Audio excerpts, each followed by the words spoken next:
वो बयान को सभी ने देखा है और उस बयान के अंदर एकदम साफ है। उन्होंने कहा है कि अगर मुझे मालूम होता कि स्टेट्स के अंदर गठबंधन नहीं होना है तो पार्टी के लोग जाकर के बात ही नहीं करते।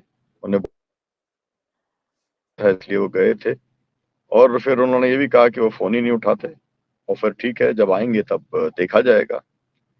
मेरा मतलब ये है कि समाजवादी पार्टी ने अपनी तरफ से ये एस्टेब्लिश कर दिया है कि हम इंडिया का गठबंधन मध्य प्रदेश के अंदर और स्टेट्स के अंदर चाहते थे, लेकिन कांग्रेस पार्टी ने उसके लिए जो भी उसको करना चाहिए था वो उसने नहीं किया। मुझे लगता है कि इससे इंडिया गठबंधन का भी नुकसान होगा। कांग्रेस का कितना नुकसान होगा नहीं होगा ये तो चुनाव के बाद मालूम पड़ेगा। लेकिन मेरा कहना इतना है कि छिंदवाड़ा के अंदर खुद जब सीएम के तौर पर लड़े थे तो 18,500 चाहिए। और उसके पहले उन्हीं की पार्टी के दीपक सक्सेना जब लड़ते थे तो वो 25,000, 35,000, 40,000 से जीता करते थे।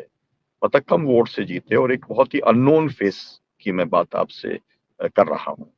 तो मामला केवल पूरा कांग्रेस पार्टी जो है वो मुझे नहीं मालूम कि वो क्या मान के चलते हैं कि 230 में से पिछली बार 114 लाए थे। तो इस बार वो कितना लेकर के आएंगे, जितना भी मानते हो। लेकिन मैं मानता ये हूँ कि अगर वो 130 भी मानते हो तो भी 100 सीटें खाली थी।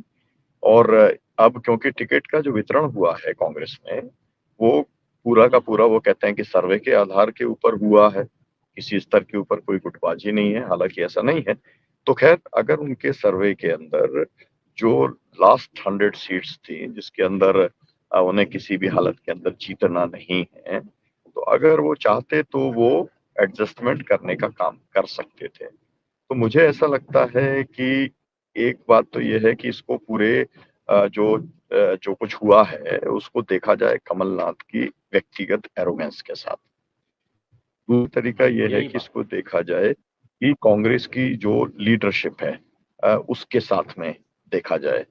मैं ये मानने को तैयार नहीं हूं कि कांग्रेस की लीडरशिप अगर नहीं चाहती हो सकता था। लीडरशिप ने जो तय किया होगा, कमलनाथ उसी का कंप्लायंस करने का काम कर रहे होंगे, ऐसा मुझको पूरी तरीके से दिखलाई पड़ता है। अब जो है इसका असर आगे क्या पड़ेगा, अब मैं तो अभी भी अपनी तरफ से, देखिए मैं क्योंकि समाजवादी पार्टी को मैं इतना जानता हूँ और जो मैंने कहा भी है, बहुत सारी जगह छपा भी है कि 120 लोगों ने जिन्होंने अलग अलग सीटों के ऊपर अप्लाई किया उनमें से अभी इन्होंने केवल 31 लोगों को टिकट दिया है। अब ये मतलब अगर फ्री फॉर ऑल के लिए समाजवादी पार्टी चाहती है तो जितने लोग आए हैं, जो भी टिकटार्थी हैं, सभी लोगों को टिकट देने के लिए तो कमलनाथ जी के खिलाफ भी चुनाव लड़ने के लिए समाजवादी पार्टी में लोगों ने अप्लाई करने का काम किया है। लेकिन उन्होंने अभी तक अगर 31 ही सीटें अनाउंस की हैं और मान लीजिए 10 सीटें अनाउंस करेंगे तो 50 के ऊपर अगर नहीं जा रहे हैं, तो इससे आप समाजवादी पार्टी का जो इंटेंशन है, समझदारी है, उसके बारे में तो स्पष्ट ये मामला आ सकता है। तो अब मेरा कहना ये भी है, सीपीआई के लोगों ने 11 सीटें अनाउंस की, सीपीएम के लोगों ने जी। 3 सीटें अनाउंस की। जब और मैं, क्योंकि हम लोग साथ ही काम करते हैं सीपीआई सीपीएम के साथ में किसान आंदोलन और सब जगह पर, तो उन्होंने कहा कि भाई जो है एक एक सीट के ऊपर भी बातचीत हुई थी, और अगर हो जाती तो हम लोग तो इतना, मतलब लेफ्ट का जो कमिटमेंट था वो इतना था कि भाई हम जो है जो रेगुलर सीटें लड़ते हैं हम वो भी सीटें नहीं लड़ते।